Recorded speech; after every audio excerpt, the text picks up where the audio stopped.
नमस्कार, पोल पंच में आपका फिर से स्वागत है। मैं आपके साथ हूं नरेश कोश्यारी। लोकसभा चुनाव के बीच हरियाणा से कुछ ऐसे समीकरण सामने आ रहे हैं जो भारतीय जनता पार्टी और कांग्रेस की दोनों की मुश्किलें बढ़ा सकता है। समीकरण ये हैं कि हरियाणा में कुछ सीटें ऐसी हैं जहां पर बराबरी की टक्कर है। कांग्रेस को बहुत ज्यादा उम्मीद है कि इस बार हम कम से कम ये 3 या 4 सीटें जीतेंगे, लेकिन भारतीय जनता पार्टी का मकसद जो है कि पिछली बार की तरह ही क्लीन स्वीप करने का, यानी 10 में से 10 सीटें जीतने का। लेकिन जो 3 या 4 सीटें जो है वहां पर जो लड़ाई है वो बहुत नजदीकी मानी जा रही है, और खासतौर पर उन सीटों में रोहतक है, सिरसा है, सोनीपत है और हिसार है। ये जो 4 सीटें हैं यहाँ पर बहुत मजबूती से कांग्रेस टक्कर देती हुई दिखाई दे रही है भारतीय जनता पार्टी को। तो हरियाणा में क्या समीकरण बन रहे हैं, क्या खबरें आ रही है हरियाणा से, ग्राउंड जीरो से क्या कुछ हरियाणा में चल रहा है, इसे लेकर आज हम बात करेंगे। और बात करने के लिए रोजाना की तरह मेरे साथ मौजूद हैं अरुण चौबे सर, संपादक हैं इंडिया.com के। तो अरुण सर, हरियाणा से जो लगातार तस्वीरें सामने आ रही हैं, लगातार वहाँ के जो समीकरण सामने आ रहे हैं, ग्राउंड जीरो से खबरें आ रही हैं, उससे लग रहा है कि हरियाणा में जबरदस्त टक्कर है इस बार। धन्यवाद नरेश जी। हरियाणा इसलिए सिग्निफिकेंट इस बार हो गया है कि दिल्ली के साथ में जो है सटा हुआ राज्य है, और वहाँ पर जो है पिछले दो बार से जो है बीजेपी की सरकार रही है असेंबली में भी। और वो लोग पिछली बार 2014 में 7 सीट जीते थे लोकसभा की सीट, और 19 में उन्होंने क्लीन स्वीप किया था। तो इस बार उस अपने परफॉर्मेंस को दोहराने के लिए इन लोगों ने चीफ मिनिस्टर बदल दिया। मनोहर लाल खट्टर को जो है एंटी इनकम्बेंसी फैक्टर से दूर रखने के लिए, इस चुनाव पे असर उसका न पड़े, इस वजह से उन्होंने मुख्यमंत्री बदल दिया है। और दूसरा आपको बताऊं कि जो एक बहुत बड़ा आंदोलन जो किसान आंदोलन था, किसान आंदोलन का भी उस स्टेट में बहुत असर है। बिल्कुल, ये भी एक बहुत बड़ा कारण था जिसकी वजह से उन्होंने खट्टर साहब को हटाया। साथ में जाटों की नाराजगी भी है, इसीलिए मैंने कहा ना कि किसान आंदोलन के साथ में जाट भी बड़ा किसान है जी। तो वो लोग पंजाबी कम्युनिटी के साथ में जाट लोग मिल के जो है, दो बड़ी कम्युनिटी हैं जो कि एग्रेरियन कम्युनिटी है, एग्रीकल्चर में मेनली इन्वॉल्व हैं। तो उन लोगों की नाराजगी से बचने के लिए खट्टर साहब को हटाया गया। और जो नायाब सिंह इस समय है वो पिछली जो है आप देखेंगे कि एक सीट पे जो करनाल कुरुक्षेत्र से एमपी हुआ करते थे 2 बार से, उनको बना दिया गया है। और उनकी जगह जो है, आप कुरुक्षेत्र भी जाटलैंड की सीट है, कुरुक्षेत्र से जो है पुराने कांग्रेसी जो नवीन जिंदल है उनको टिकट दे दिया गया है। तो मैं आता हूं जाटों की नाराजगी और समीकरण को लेकर। तो आपने जैसा कि उसमें अभी बताया कि 4 सीट बहुत महत्वपूर्ण है, जिसमें कि रोहतक है, हिसार है, सिरसा और कुरुक्षेत्र है। इन 4 सीटों की मैं बात करूंगा। तो कुरुक्षेत्र में जैसे मैंने बताया कि नवीन जिंदल, जो कि हरियाणा के जो 6 फेज के ओवरऑल जो 6 फेज देश में जो चुनाव हो रहे हैं उसमें रिचेस्ट कैंडिडेट हैं, क्योंकि उनके पिताजी जिंदल स्टील जो है कंपनी, उनकी माताजी के नाम, माताजी इस समय रिचेस्ट वुमेन एंटरप्रेन्योर्स में से भी आती हैं। और वो भी पिछले कुछ दिनों से उन्होंने राजनीति से अपने को अलग कर लिया था। 2004 से 2014 तक वो राजनीति बहुत एक्टिव थे कांग्रेस के साथ में, और वो उसी अपनी एक्टिव पीरियड के दौरान के जो काम उन्होंने अपने क्षेत्र में किए थे कुरुक्षेत्र में, उसको गिनाते हुए वो आगे बढ़ रहे हैं। लेकिन आपको मैं बता दूं, कुरुक्षेत्र में अगर आप देखेंगे वो जाटलैंड है, और जाट जो है 28% जो है हरियाणा की पॉपुलेशन में कंप्राइज करते हैं। तो 28% की पॉपुलेशन जाटों की, जो कि किसी ज़माने में देवीलाल चौटाला के साथ में या उसके पहले भजन लाल हुआ करते थे, तो वहाँ पर उन लोगों ने जो है हमेशा डोमिनेट किया है। 2014 के पहले तक जाटों ने डोमिनेट किया, अपनी तकरीबन 30% जो पॉपुलेशन है उनकी वहाँ पर, उसके साथ में उन लोगों ने डोमिनेट किया। लेकिन बीजेपी जब 2014 के चुनाव में आई, तो बीजेपी ने जाटों को जो है साधने के लिए, जाटों की आप यूँ कहिए कि एक तरफा जो मोनोपोली थी हरियाणा में, उसको उन लोगों ने उस फैक्टर को ही ध्वस्त कर दिया।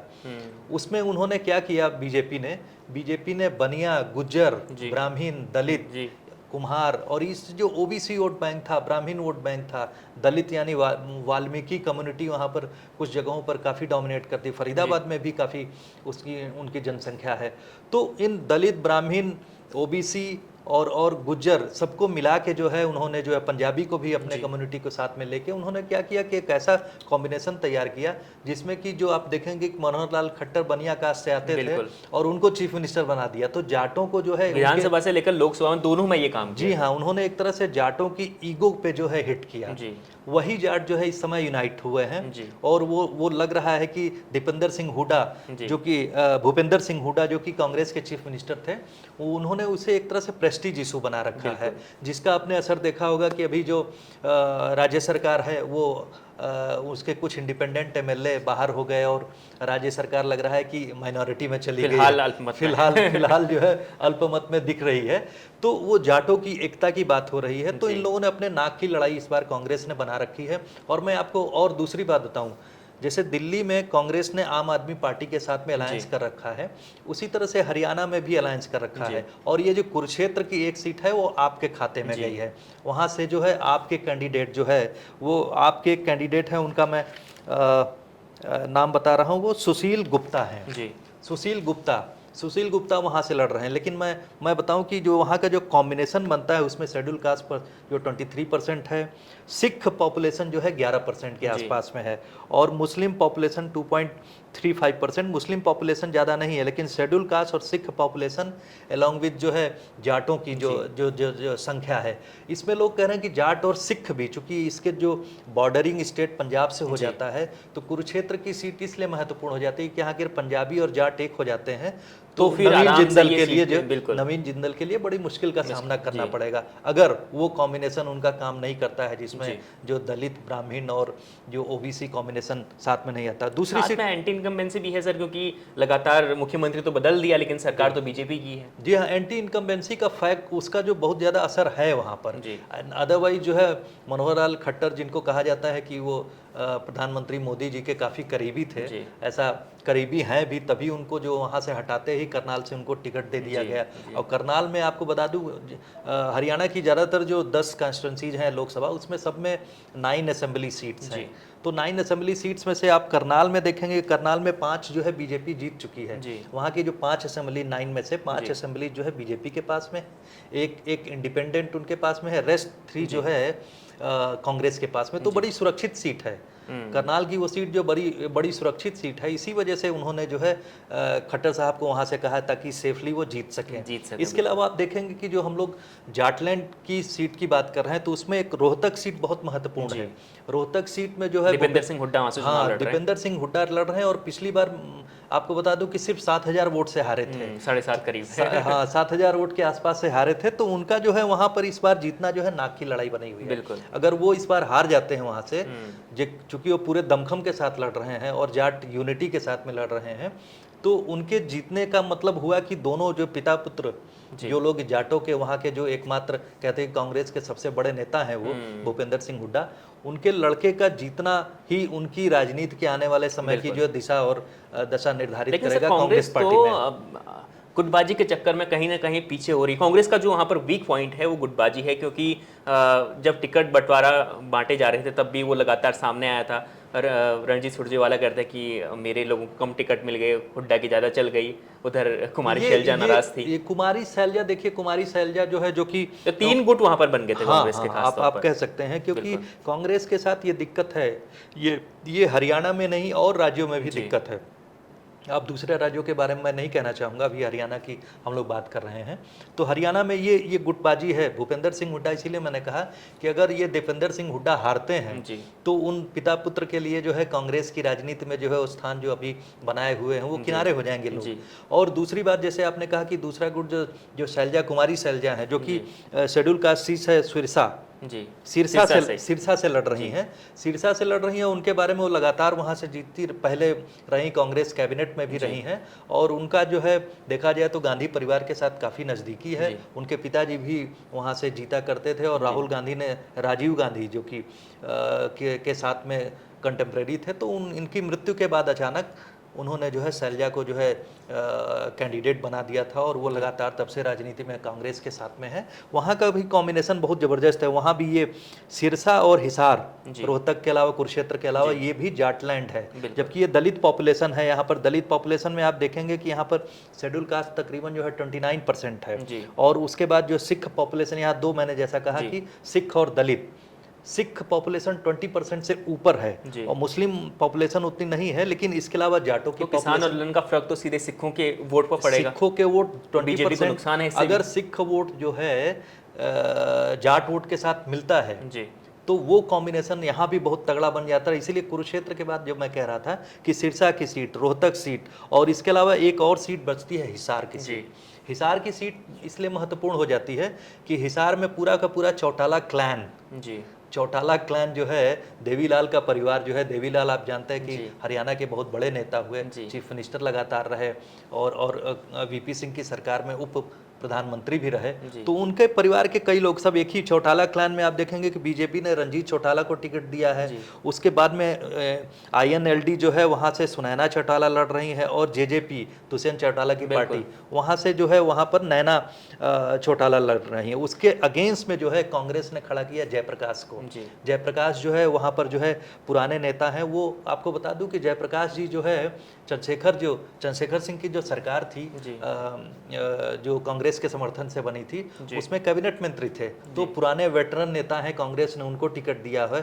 और उसके साथ में कांग्रेस का मानना है कि जो जाट यूनिटी में जाट जो है उनके साथ रहेंगे। जी। तो ये इसीलिए रोहतक के साथ में हिसार और सिरसा सीट, और जैसा कि मैंने बताया कुरुक्षेत्र सीट। जी। कुरुक्षेत्र में मैं और बता दूं, कुरुक्षेत्र में चौटाला क्लान के एक और जो INLD के अभय चौटाला लड़ रहे हैं, वो देवीलाल के ग्रैंडसन हैं। जी। और आपको बता दूं INLD की सिर्फ विधानसभा में एक ही सीट है। जी। तो INLD भी सर्वाइवल की लड़ाई लड़ रही है इस क्षेत्र में। तो इसलिए ये चुनाव जो है बहुत महत्वपूर्ण 3 तरीके से हो जाता है। कांग्रेस में जो गुटबाजी है उसमें भूपेंद्र सिंह हुड्डा का परिवार जीतेगा, तो उसकी एक साख बनी रहेगी। दूसरा, जो शैलजा कुमारी जो है, अगर वो जीतती हैं तो उनकी भी बनी रहेगी। तीसरा, अगर INLD जो है, आप देखेंगे कि INLD का जो संकट बना हुआ है कि उसको अपने साख की लड़ाई लड़ रही है, अपने अपने सर्वाइवल की लड़ाई लड़ रही है। उधर आप जेजेपी जो कि बीजेपी मुझे के लगता है साथ कि में हुआ जेजेपी करती थी। भारतीय जनता पार्टी का कांग्रेस का खेल थोड़ा सा बिगाड़ सकती है, क्योंकि जेजेपी इससे पहले तो भारतीय जनता पार्टी के साथ थी, अब उनका अलायंस टूट गया है, अब वो अलग से मैदान में है। तो ऐसे में बीजेपी को थोड़ा तो नुकसान तो हो सकता है। देखिए, जेजेपी के साथ में बता दूं कि जेजेपी 3 सीट 2014 में लड़ी थी जी। और तीनों सीट हार गई थी जी। लोकसभा में। उसके बाद उन्होंने असेंबली इलेक्शन में अच्छा किया था, जी। ये बात सही है। लेकिन जेजेपी कहना कि पूरी तरह से बीजेपी को नुकसान पहुंचाएगी, जी। वो ये हो सकता है कि कांग्रेस की तरफ जो, क्योंकि सभी जगह आप देख रहे होंगे कि जो वोटों का जो समझ, वोटर्स की जो समझ है, वो वोट अपने वेस्ट नहीं करना चाहते हैं। तो अगर जाटों के भी बीच में लड़ाई हो रही, तो जाट वोट बैंक इतना समझदार है, प्रबुद्ध है कि वो जो है अपना वोट वेस्ट ना करके हो सकते कांग्रेस की तरफ शिफ्ट हो जाए। और कांग्रेस आप भी इमर्ज हो रही थी, आप देख रहे थे। तो जो फ्लोटिंग पॉपुलेशन बीच का 10 से 12% हो सकता है, जो आप कांग्रेस और इस तरह का वोट वेस्टेज को सेव करते हुए दिखे। तो ये जो 10% का वोट, जो फ्लोटिंग वोट बैंक है, अगर ये कांग्रेस की तरफ जाता है, जो हर समय हर एक चुनाव में 10 से 12% फ्लोटिंग वोट बैंक हो जाता है, ये उधर जाता है, तो कांग्रेस को इन 4 सीटों में जो है अच्छी लड़ाई लड़ भी रहे हैं, और हो सकता है 3 सीट पे ये लोग जीत भी सकते हैं। बिल्कुल। वैसे सर, अभी तक तो जो आंकड़े हैं, जो अंदाजा लगाया जा रहा है कि 3 सीटें जो हैं, 3 या 4 सीटें यहाँ पर कांग्रेस टक्कर दे सकती है। लेकिन अगर भारतीय जनता पार्टी को यहाँ से नुकसान होता है, पिछली बार 10 के 10 सीटें जीती थी, 4 सीटें भी अगर कम आती हैं, तो कई प्रदेशों में ऐसा हो रहा है, तो भरपाई कैसे होगी? भरपाई देखिए, मैं ये कह दूं कि भरपाई इस तरह से होगी कि महाराष्ट्र में आप देखेंगे कि 3-4 स्विंग स्टेट है। 3 स्विंग स्टेट में महत्वपूर्ण महाराष्ट्र है, उसके बाद बिहार है, उत्तर प्रदेश है और वेस्ट बंगाल है। तो बिहार में जिस तरह का कॉम्बिनेशन बना हुआ है, बिहार में जो है ये लोग लगता है कि पूरी जिस तरह से स्वीप किए थे, वहाँ भी सीट कुछ कम हो रही है। लोग कह रहे हैं, जो रिपोर्ट्स आ रहे हैं कि 5 सीट कम हो रहा है वहाँ पर भी। लेकिन वेस्ट बंगाल में जिस तरह से लड़ाई हो रही है, वो 18 से 25 तक अपनी बढ़ाने की स्थिति में इस बार दिख रहे हैं। उड़ीसा से कुछ आ सकता है। उड़ीसा से कुछ आ सकता है। मैं आपको बताऊं कि इन लोगों ने आंध्र प्रदेश में जो टीडीपी के साथ एन चंद्रबाबू नायडू के साथ वो किया है, तो एन चंद्रबाबू नायडू के साथ अलायंस करने का मतलब ये है, पिछली बार बीजेपी को एक भी सीट नहीं आई थी, 25 लोकसभा सीट है वहाँ पर स्वीप हो गया था। 3 टीडीपी के साथ गई थी, 22 जो वाईएसआर की पार्टी है, जगन मोहन रेड्डी जो इसमें वर्तमान चीफ मिनिस्टर, उनको 22 सीट मिली थी। तो उसमें वहां से भी कुछ सीट मिलेंगी, और तेलंगाना में भी सीट बढ़ रही है बीजेपी की। तभी तो भारतीय जनता पार्टी लगातार दक्षिण भारत की ओर इतनी मेहनत कर रही थी कि उनको पहले से अंदाजा था कि कुछ तो सीटें ऊपर नहीं, तभी क्योंकि देखिए, इन सब जो उत्तर भारत के राज्य हैं, जिसमें हम लोग गुजरात भी ले सकते हैं, राजस्थान भी ले सकते हैं, और गुजरात, राजस्थान, मध्य प्रदेश हो गया, हरियाणा हो गया, ये सब सीट जहाँ पर इन लोगों को मैक्सिमम पा चुके थे, उसमें सैचुरेशन की बात थी कि सैचुरेशन के बाद सीट कम होगा, एंटी इनकम्बेंसी फैक्टर है, तो उस वजह से जो कम होगा वो लोग हम उधर से बढ़ाएंगे, साउथ इंडियन स्टेट से बढ़ाएंगे, इस तरह की थी गणित। अच्छा, इसके पहले मैं एक और हरियाणा की बात बता दूं। हरियाणा में गुड़गांव में बहुत महत्वपूर्ण एक चुनाव हो रहा है, जिसमें कि आपको याद होगा कि कांग्रेस के जो पुराने नेता राज बब्बर साहब, जो कि बॉलीवुड में भी काम कर चुके हैं, वो उत्तर प्रदेश में भी चुनाव लड़ चुके हैं, जीत भी चुके हैं, 3 बार MP रहे हैं लोकसभा में, राज्यसभा में भी 1 बार रहे हैं, प्रदेश अध्यक्ष भी रहे थे। हाँ, प्रदेश अध्यक्ष भी रहे थे। वो उनको गुड़गांव से उतारा गया है, को गुड़गांव से वो लड़ रहे हैं। और गुड़गांव में मैं इंटरेस्टिंग बात बता दूं कि बीजेपी ने जो है उनके मोदी सरकार में जो है कैबिनेट मिनिस्टर राव इंद्रजीत सिंह, वहाँ के बहुत प्रभावशाली नेता हैं, उनके अगेंस्ट पे उनको उतारा गया। वहाँ पर आप एक इंटरेस्टिंग फैक्ट ये है कि 29% के आसपास मुस्लिम वोटर्स हैं जी। 29% के आसपास मुस्लिम वोटर्स हैं, शेड्यूल कास्ट वोटर 14% के आसपास में है। तो यहाँ की लड़ाई जो है दूसरे तरीके से है, क्योंकि कांग्रेस इस बार जिस तरह से लड़ाई लड़ रही है उसमें उसने जो माइनॉरिटी, खासकर मुस्लिम्स की बात कहूँ तो मुस्लिम वोट बैंक जो है उनकी तरफ टिल्ट होता हुआ काफी एकजुट भी दिखाई दे रहा है इस बार। और पिछले दिनों में जैसे कि तेलंगाना का भी रिसेंट इलेक्शन है, वहाँ पर इन मास वोटिंग जो है कांग्रेस के ही फेवर में मुस्लिम तबके की हुई है। तो ऐसे में माना यह जा रहा है कि गुड़गांव की सीट में जो है बहुत अच्छी लड़ाई कांग्रेस लड़ रही है। लेकिन सर, जो अर्बन एरियाज हैं, जो शहरी इलाके हैं, तो वहाँ पर तो बीजेपी अच्छा कर रही है, इस प्रकार की रिपोर्ट्स आ रही हैं। मैं इसलिए भी कर रहा हूँ, अर्बन एरियाज में इसलिए अच्छा करती है कि अर्बन एरियाज में जो अवेयरनेस दूसरे ढंग की है। और मैं आपको बताऊं कि अर्बन एरिया में अगर बीजेपी अच्छा कर रही है तो रूरल एरियाज में भी आप देखेंगे कि वहाँ पे कांग्रेस बढ़िया कर रही है। वहाँ पर ऐसा आप नहीं कह सकते, क्योंकि कांग्रेस, चूंकि सरकार जब सत्ता में होती है तो उसका प्रभाव दूसरे ढंग से होता है। उन्होंने वो अपना जो रूरल एरिया में इस तरह से प्रभाव बनाया है कि उन्होंने जो फ्री राशन दिया है, जिसके खिलाफ आक्रोश अब हो रहा है कि हमको राशन पे ही आप चलाते रहेंगे क्या, इस तरह की जो आक्रोश हो रहा है। तो लेकिन एक ये है कि वो जो कोरोना काल के बाद से जो बहुत बुरी स्थिति आई थी, उसमें उसने जो है एक लॉयल वोटर्स का तबका पैदा किया, जिसको लाभ मिला। उसके साथ में उज्ज्वला योजना के तहत उनको लाभ मिला और प्राइम मिनिस्टर आवास योजना के तहत लाभ मिला। और साथ में आपने देखा होगा कि रूरल एरिया की परेशानी जो है, जो टॉयलेट्स, फ्री टॉयलेट्स का बनना जो है, ये भी एक बहुत बड़ी बात है जी। तो इस तरह की आप देखा जाए तो ये भी एक बहुत महत्वपूर्ण कदम था, जिसकी वजह से जो है माना यह जाता है कि बीजेपी का जो है वोट बैंक एक बना हुआ है रूरल एरिया में ही, और अर्बन एरियाज में वो लोग प्रभावशाली रहे ही हैं। बिल्कुल सर जी। तो देखिए, अब मुझे लगता है कि हमने हरियाणा के लगभग सभी सीटों की चर्चा कर ली है, जो महत्वपूर्ण सीटें थी, और हमने आपको ये बताया कि अगर हरियाणा में भारतीय जनता पार्टी की कुछ सीटें घटती है तो वो कहाँ से उसकी भरपाई करेंगे, ये भी हमने आपको समझाया। हालांकि अब हरियाणा के लिए वोटिंग जो है वो 2 दिन बाद होनी है। आज चुनाव प्रचार थम चुका है हरियाणा में, अब वोटिंग होगी। उसके बाद जब 4 जून को नतीजे आएंगे तो आपको पता चल जाएगा कि हरियाणा की जो नज़दीकी लड़ाई है भारतीय जनता पार्टी, कांग्रेस, और तीसरी जो कांग्रेस की वहाँ पर गठबंधन के साथ है, एक सीट पर जो आम आदमी पार्टी चुनाव लड़ रही है, कितनी सीटें आम आदमी पार्टी और कांग्रेस ले जाती है और कितनी सीटें भारतीय जनता पार्टी ले आती हैं, ये आपको 4 जून को पता चलेगा। रोजाना पोल पंच के साथ जुड़े रहते हैं, आपका बहुत बहुत शुक्रिया। लगातार देखते रहिए India.com।